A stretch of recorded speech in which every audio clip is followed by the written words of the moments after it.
Loss ആഞ്ചൽസിൽ പടർന്നു പിടിച്ച കാട്ടുതീ വ്യാപക നാശനഷ്ടങ്ങൾ സൃഷ്ടിച്ചുകൊണ്ട് കൂടുതൽ സ്ഥലങ്ങളിലേക്ക് വ്യാപിക്കുമ്പോൾ പ്രത്യാശയുടെ ഗാനവുമായി ഒരു കുടുംബം. വ്യാഴാഴ്ച രാവിലെ വടക്കൻ ലോസ് ആഞ്ചൽസിലെ കൗണ്ടിയിൽ പീറ്ററും ജാക്കി ഹാൽപിനും അവരുടെ 6 മക്കളും എത്തിച്ചേർന്നപ്പോൾ വീടിരുന്ന സ്ഥലത്ത് ഒന്നും അവശേഷിച്ചിരുന്നില്ല. വീട് നഷ്ടപ്പെട്ടെങ്കിലും തന്റെ വിശ്വാസത്തിന് ഒരു കുറവും വന്നിട്ടില്ലെന്ന് പീറ്റർ പറയുന്നു. കുടുംബ സുഹൃത്താണ് ഇവർ ഒരുമിച്ച് പാടുന്ന വീഡിയോ പകർത്തിയത്.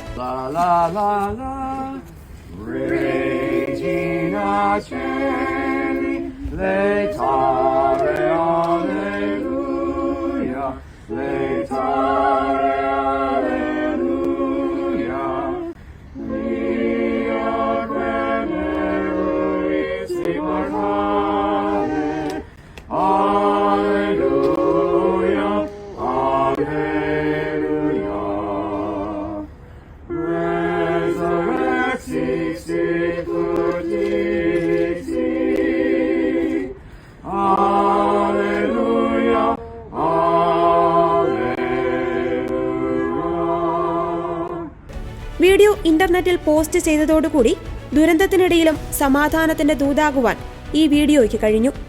മരിയഭക്തനായ പീറ്ററും കുടുംബവും ആലപിച്ചത് പീറ്ററിന്റെ അമ്മ കുഞ്ഞുനാളിൽ പഠിപ്പിച്ച പരിശുദ്ധ അമ്മയുടെ ഗാനമായിരുന്നു.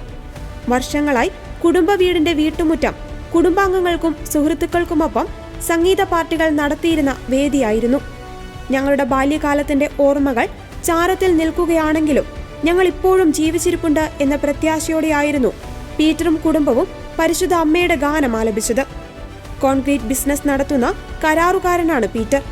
തീപിടുത്തത്തിൽ ട്രക്കും വീടും നഷ്ടപ്പെട്ടെങ്കിലും പീറ്ററിനും ജാക്കി ഹാൽപിനും വേണ്ടി വെള്ളിയാഴ്ച മുതൽ $60,000-ഓളം രൂപ സമൂഹ മാധ്യമങ്ങളിലൂടെ സമാഹരിക്കാൻ കഴിഞ്ഞു.